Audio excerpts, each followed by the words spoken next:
زیاتر لە مانجێک بەسەری هێرشەکەی چەکدارانی داعشدا بۆ سەر کەرکوک تێدەپەڕێ بەڵام تا ئێستا ئەنجامی لێکۆڵینەوەی هیچ لیژنەیەک ئاشکرا نەکراوە و هیچ بەرپرسێکی پارێزگاکەش بەهۆی کەم تەرخەمەوە لە کارەکەی دوور نەخراوەتەوە.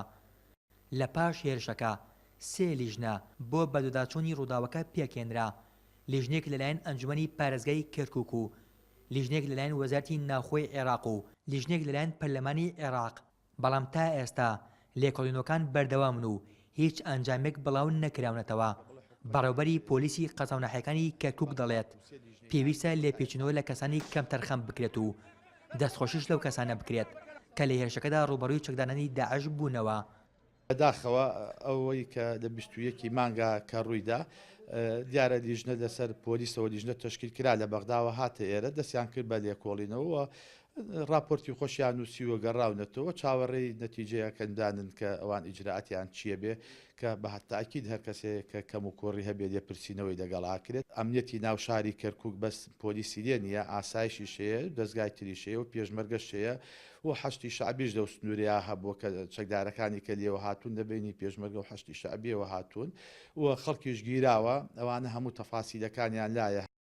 حکومەتی هەریەم هیچ لیژنێکی بەدواداچوونی لەسەر هێرشەکەی داعش بۆ سەر کەرکوک پێک نەهێناوە.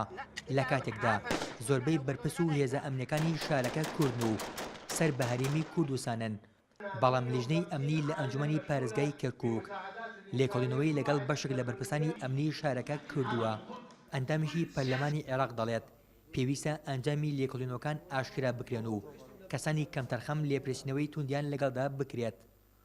لیژنەکان لە کارەکانیان بەردەوامن و ئومێد دەکەم لە ماوەی کورتوکەمە بتوانن ئەرگەکانیان بە تەواوەتی جێبەجێ بکەن و ڕاستی ڕووداوەکە بۆ خەڵک هەم ڕوونکەنەوە هەم ئەوانەی کە کەم تەرخەم و مەقەسرن ئیجرائاتی توندیان لەگەڵ بکرێ تا هەموو کەسێک تێبگالەوەی کە هەر کەسێک بە واجبی خۆی هەڵنەسێ نەتیجە تووشی ئەم کارەس ئەم لێپرسینەوەی دەبێت.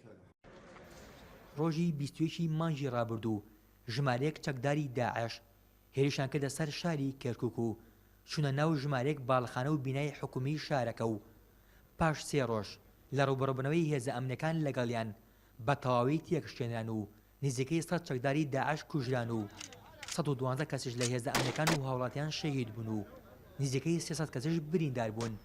ئۆژین جۆڵا NRT کەرکوک.